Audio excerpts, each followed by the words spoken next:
அல்ஹம்துலில்லா ஈத் முடிஞ்சு எல்லோரும் பேக் டு ஃபார்முக்கு வந்தாச்சு. ஆனால் ஈத்க்கு முன்னாடி எடுத்த வீடியோ தான் இது. அந்த நாளைக்கு முன்னாடி நான் சாம்பாரும் கட்லெட்டும் தான் பண்ணியிருந்தேன். அந்த ரெசிபியான வீடியோ கூட நான் வந்து உங்களுக்கு ப்ளே பட்டனில் கொடுத்துருக்கேன். போய் கண்டிப்பாக செக் பண்ணி பாருங்கள். சாம்பாருக்கு நிறையா வெங்காயம் போட்டு முள்ளங்கி கத்திரிக்காயெல்லாம் போட்டு நான் அந்த அன்றைக்கி சாம்பார் வச்சுருந்தேன். அதுக்கு கடுகு கருவேப்பிலை சீரகம் எல்லாம் தாளிச்சிட்டு நிறையா வெங்காயம் போட்டு தாளிச்சிட்டு பச்சை மிளகா கருவேப்பிலை எல்லாம் போட்டு தாளிச்சிட்டு முள்ளங்கியும் கத்திரிக்காயும் சேர்த்துக்கலாம். இது கூட முருங்கைக்காய் இருந்தால் கூட சேர்த்தா நல்லாயிருக்கும். மற்ற மசாலா பொருளெல்லாம் சேர்த்துட்டு தனியாக பருப்பை வேக வச்சுருந்தேன். அதையும் எடுத்து நல்லா சேர்த்துட்டு நல்லா கலச்சி விட்டுட்டு போட்டு வச்சுட்டேன். இப்போ பார்த்தீங்கன்னா உருளைக்கிழங்கு நான் வேக வச்சது எதுக்குன்னா அந்த கட்லெட் ரெசிபி பண்ணுறதுக்கு தான். அது வந்து வெஜிடபிள் கட்லெட் தான் நான் பண்ணியிருந்தேன்.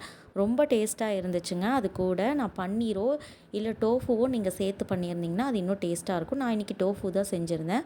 பச்சை பட்டாணி, கேரட், பீன்ஸ், அதுக்கப்புறம் உருளைக்கிழங்கு இதெல்லாம் நான் எடுத்து பண்ணியிருந்தேன். எல்லாத்துலேயும் ஒன்று ஒன்று எடுத்தாவே போதும், நிறையா கட்லெட் வந்துடும். நான் செஞ்ச இந்த அளவில் குறைஞ்சது 20 கட்லெட் வரைக்கும் நான் பண்ணியிருந்தேன். கொஞ்சம் வேக வச்சுட்டு சேர்த்துக்கிட்டிங்கன்னா இன்னும் டேஸ்ட் நல்லாயிருக்கும். நான் வேக வைக்காமல் சேர்த்ததுனால கொஞ்சம் வேகிறதுக்கு டைம் எடுக்கிறதுக்கு லேட் ஆச்சு.